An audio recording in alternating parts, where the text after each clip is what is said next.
Bienvenue sur l'Instant News IA présenté par AI Shadow. Comme toujours, tout ce qu'on va aborder dans cette vidéo est sourcé et documenté en description. En décembre 2025, Sam Altman, le patron d'OpenAI, a envoyé un mémo interne à tous ses employés. L'objet du message ? Code rouge. Il a ordonné à ses équipes d'arrêter tout ce sur quoi elles travaillaient. La publicité, les outils de santé, un assistant personnel appelé Pulse. Tout devait être abandonné pour se concentrer sur une seule chose, sauver ChatGPT. L'entreprise qui a lancé la révolution de l'intelligence artificielle était désormais en mode urgence. Si on regarde en arrière, il y a 3 ans, OpenAI, c'était l'IA. ChatGPT ne dominait pas juste le marché, il était le marché.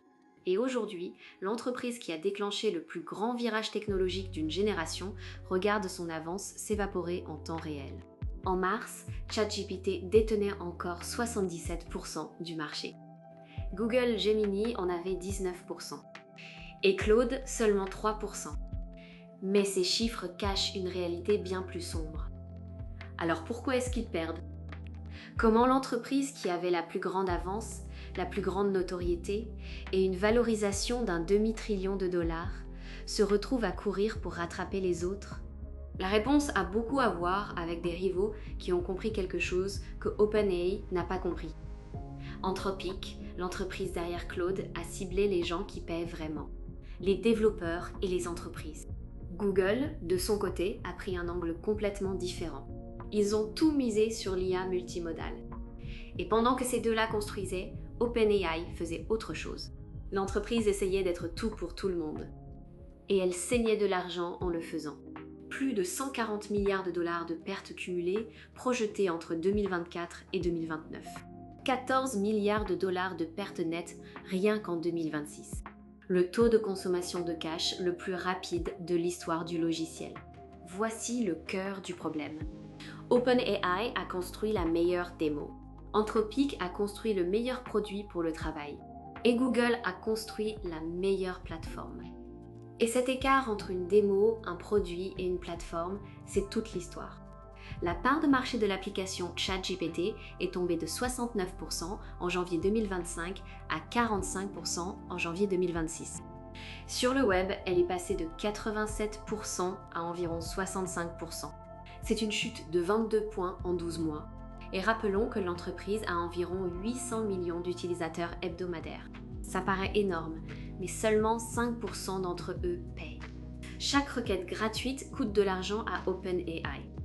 Et puis il y a Sora, leur outil de génération vidéo.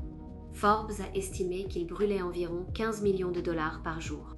Le propre responsable de Sora chez OpenAI a qualifié l'économie du projet de complètement insoutenable. L'entreprise devrait perdre 14 milliards de dollars en 2026.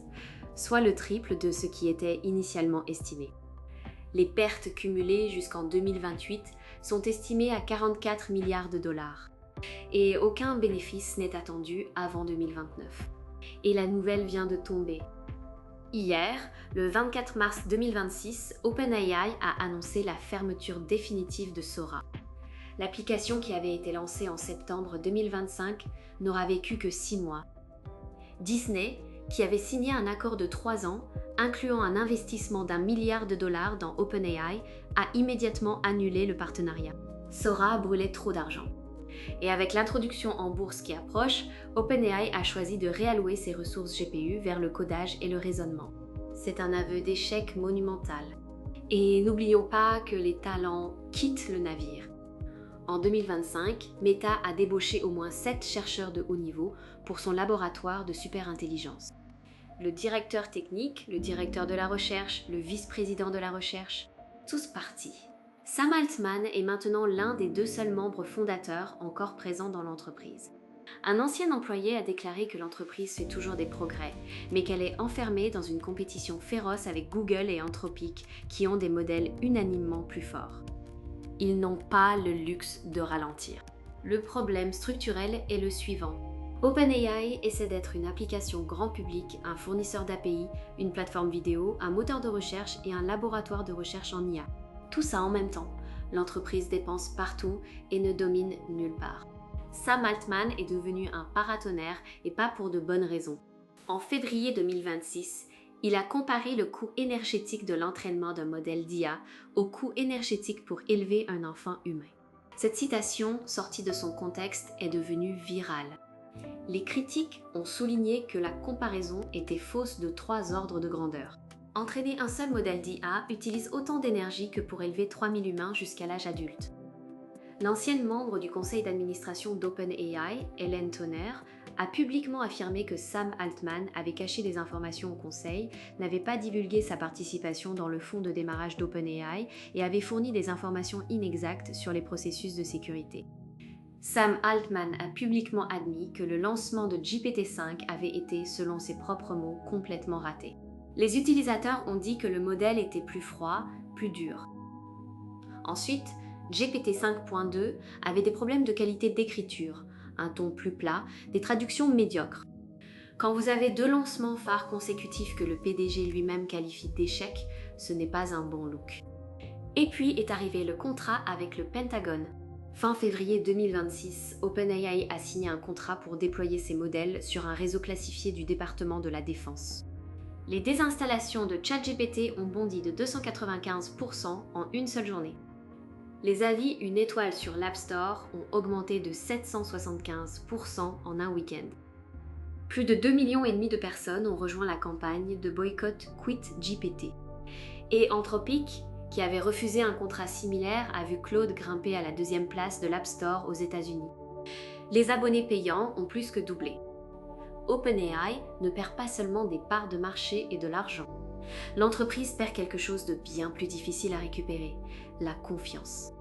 Pendant qu'OpenAI était en mode pompier, Anthropic a fait quelque chose de bien plus concentré. Ils ont choisi 2 créneaux, l'entreprise et le codage.